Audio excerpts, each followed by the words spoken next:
Hi. Good evening. నేను దుబాయ్‌లో షూట్‌కెళ్ళినప్పుడు ఒక ప్లేస్‌లో లెమన్ టీ తాగాను. ఆ లెమన్ టీ ఎక్కడైనా లెమన్ టీయే. బట్ ఇంట్రెస్టింగ్ థింగ్ ఏంటంటే ఫ్రెండ్ ఒక మాట చెప్పాడనమాట.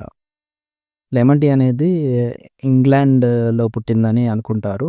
లెమన్ టీ పుట్టింది ఏంటి అనంటే ఈ చైనా, ఏషియా ఈ ఖండాలలో సిల్క్ రూట్‌లో ప్రయాణిస్తున్నప్పుడు ఎక్కువగా తాగేవారన్నమాట.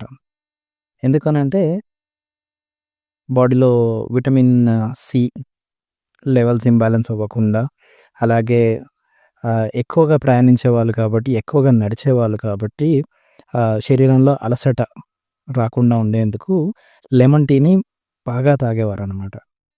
అది కాకుండా ఈ బ్రిటిష్ నావికులు 15-17వ శతాబ్దంలో ఈ సముద్రంలో ప్రయాణించిన నావికులకి వాళ్ళకి ఎక్కువగా స్కర్వీ అంటే విటమిన్ సి లోపం అనమాట. ఆ వ్యాధికి గురవ్వకుండా ఎక్కువగా ఈ లెమన్ టీ తాగించేవాళ్ళనమాట. సో, అందుకే వాళ్ళని లైమీస్, లైమీస్ అని పిలిచేవారు. ఇంకొక ఇంట్రెస్టింగ్ పాయింట్ ఏంటంటే, రెండవ ప్రపంచ యుద్ధం టైంలో చక్కెర కొరత ఏర్పడిందనమాట. సో, ఆ చక్కెర కొరత ఏర్పడినప్పుడు ఆహ్, వీళ్ళకి అంటే సైనికులకి గానీ, ఆ యుద్ధంలో పాల్గొంటున్న అందరికీ ఈ లెమన్ టీ అందించేవాళ్ళనమాట.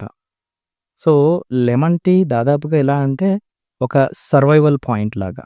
సరే ఇది చరిత్ర ఇవన్నీ బానే ఉన్నాయి.